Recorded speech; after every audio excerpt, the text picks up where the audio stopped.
Well, if you've ever been curious about holistic healing, you are in for a treat because today we are chatting with Gabby, who is breaking it all down from what a consultation looks like to natural ways to manage stress and boost overall wellness, which I need. Yes. So welcome, Gabby.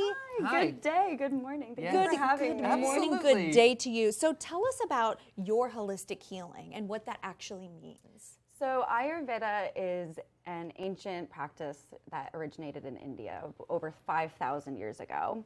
So the oldest texts that we have known to mankind are from the Rig Veda, which is in India, and that's where Ayurveda stems from. Okay. So it's a lifestyle balance that incorporates mind, body, soul. It's not a one-size-fits-all approach. We really look at the individual as an individual. I see. Interesting. Yeah. So what is that like if somebody was coming in for a consultation? What does that look like? Does it look different for everyone, or how would it initially start? It initially starts the same. We do a deep dive into your mind, body, and mental state. And so that also entails going into your health history, your daily habits, your routines, your patterns, and even as far as going into like your mental state and how that's going. You sent over a specific image of a tongue, which had some different kind of, I don't know, it was like broken up in I different drew it. compartments.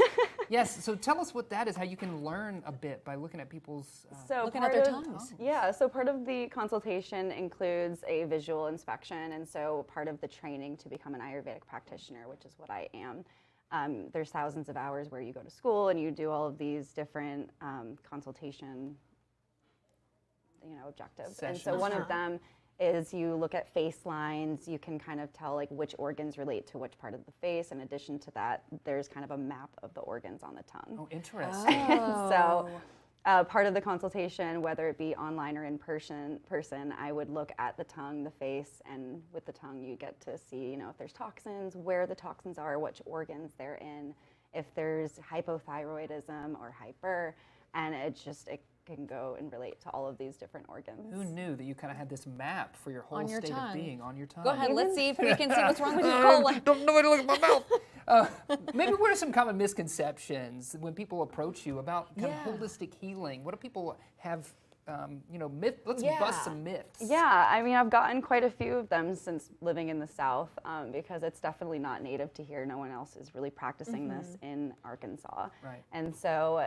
there's a lot of misconceptions that it's not a valid practice, that, you can't really heal through lifestyle and diet, which is, I would argue, a really big reason why we're not a very healthy country. Sure. Yeah, sure. And so we look at things from an individualized standpoint, and rather than a one-size-fits-all approach or looking just at symptoms, I get to look at you as a whole. As a whole person. And I think that that's kind of where you differentiate modern medicine into ancient medicine. Sure. And I think another misconception might be because it's an ancient medicine, it's not valid. Right. But it's also the longest standing medical practice Sure. that we have. It's thousands of years old. You have to think that this book that we have, the Rig Veda, is 5,000 years old. There was an oral tradition before that.